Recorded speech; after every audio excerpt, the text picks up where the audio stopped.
Basic ఏంటంటే కొంతమంది చేసుకున్న అబ్బాయిలు సర్లే మా ఆవిడ చూసుకుంటదిలే, మా ఆవిడ జాబ్ చేస్తుందిలే, మా ఆవిడ హ్యాండిల్ చేస్తుందిలే అని చాలా మంది రిలాక్స్ అయిపోతూ ఉంటారు. కానీ ఇలా వర్క్ చేసే అమ్మాయిలు కానీ ఈ లేడీస్ కానీ చాలా పెయిన్ ఫీల్ అవుతూ ఉంటారు. ఇంకెన్ని రోజులకి మా ఆయన నన్ను అర్థం చేసుకుంటాడు, ఎన్ని రోజులకి నాకు సపోర్ట్ ఇస్తాడు, ఇంకా నా లైఫ్ లాంగ్ ఇట్లానే నా బ్రతుకు ఇట్లానే అవుతుందా అని కూడా చాలా మంది ఫీల్ అవుతుంటారు. అలాంటి వాళ్ళకి మీరు ఏం చెప్తారు? చెప్పడానికి ఏం లేదు, అలాంటి వాళ్ళు విడిపోతున్నారు కదా. చాలా మందిని చూసాను నేను నా సర్కిల్, నా ఫ్రెండ్స్ లో, అంటే షూట్ ఫ్రెండ్స్ లో నాతో వర్క్ చేసిన ఒక అమ్మాయి, షీ సెడ్ తనకి ఇలాగే బాబు ఉంది, ఫైనాన్షియల్ గా he's not helping me and return నేనే చూసుకోవాల్సి వస్తుంది తన్ని కూడా, and in return he's drinking and beating కూడా. So this is going into some other direction which నేను తీసుకోదలుచుకోలేదు కాబట్టి నేను కట్ చేసుకుంటున్నాను రిలేషన్. ఇది నా కొడుక్కి కానీ నాకు కానీ సేఫ్ ఉంటుంది, అందుకని నేను ఈ డైరెక్షన్ చూస్ చేసుకున్నాను. అంది ఆ అమ్మాయి పాపం చాలా కష్టపడింది, ఆల్మోస్ట్ లైక్ 7 years ఎంతో పడింది ఆ అమ్మాయికి అక్కడి నుంచి బయటికి రావడానికి కూడా. But that age is gone, that 7 years period is gone.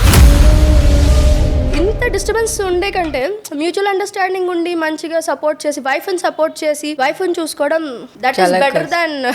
ఇంకా నాకు లైఫ్ లాంగ్ తను ఉంటాడు, తనే నా సపోర్ట్ అని అనుకుంటారు. సడన్ గా పిల్లలు పుట్టిన తర్వాత ఆల్మోస్ట్ నువ్వు చూసావో లేదో లహరి, విడిపోయిన తర్వాత పిల్లలు అమ్మ దగ్గరే ఉంటారు. అవును, దట్స్ ద లా. పిల్లోని కానీ పిల్లని కానీ పెంచాలంటే ఒక అమ్మాయికి ఎంత కష్టం అసలు. రేపు పుట్టిన పిల్లలు కానీ వాళ్ళు ఎదిగినప్పుడు కానీ డాడీ ఎక్కడున్నాడు, ఎలా ఉంటాడు అది అడుగుతారు. వీళ్ళ చదువులు చూసుకోవాలి, ఇవన్నీ చూసుకోవాలి, సమాజంతో మాటలు పడాలి, వీళ్ళు ఒంటరిగా ఫైట్ చేయాలి. ఇట్లాంటి లేడీస్ కి ఒక మాట చెప్పాలంటే వాళ్ళకి మీరు ఏం చెప్తారు? Separation is better than staying together అని చెప్పి, నాకు తెలిసిన వాళ్ళ కొడుకు ఇప్పుడు చాలా పెద్దవాడే కానీ ఆవిడ జాబ్ చేస్తూ హౌస్ రెంట్ చేసి కొడుకుని చూసుకుంటూ కొడుకు ఎడ్యుకేషన్ ఫినిష్ చేసి అవన్నీ ఉన్నాయి. కానీ అయ్యో పాపం అన్న ఫీలింగ్ మనకు వస్తుంది.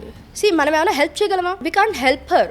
Okay, we just can say moral support. I'm really happy for that women. ఎందుకంటే ఆవిడ చాలా స్ట్రాంగ్ గా నిలబడి ఆవిడ సంపాదించుకుంటూ, ఆవిడ ఖర్చులు చూసుకుంటూ, ఇంటి ఖర్చులు చూసుకుంటూ, పిల్లడి ఖర్చులు చూసుకుంటూ చేస్తుంది. అంటే she's the main head of the house, she's dealing everything. అలాంటి వాళ్ళకి we should be really proud of them. అలాంటి వాళ్ళని ఇంకా సపోర్ట్ చేసి మనము, అలాంటి వాళ్ళని కూడా చుట్టుపక్కల వాళ్ళందరూ చాలా చులకనగా మాట్లాడతారు. నీకు ఏమనిపిస్తుంది అలాంటి విన్నప్పుడు? నీ ఇంట్లో ఉందా ఈ పరిస్థితి, నువ్వు ఫేస్ చేస్తున్నావా? నువ్వు ఫేస్ చేయనప్పుడు why you should point out other person? వాళ్ళకి ఏదో కష్టాలు ఉన్నాయి కాబట్టి వాళ్ళు సెపరేట్ అయిపోయి వాళ్ళు ఉన్నారు. అలాంటప్పుడు ఆ అమ్మాయికి తెలుసు ఏం ప్రాబ్లం అయింది అనేది. She faced it. నువ్వు కూడా ఫేస్ చేస్తే నువ్వు ఆబ్వియస్ గా మూసుకుని పక్కకుంటావో ఏదో చేస్తావు. That is your decision. But ఈవిడ డెసిషన్ ప్రకారం ఆవిడ తీసుకుంది. She came out, she's happy. కలిసి ఉండే కంటే ఇలా సెపరేట్ గా హ్యాపీగా ఉంటుందన్న క్లారిటీ ఆవిడ ఉంది కదా.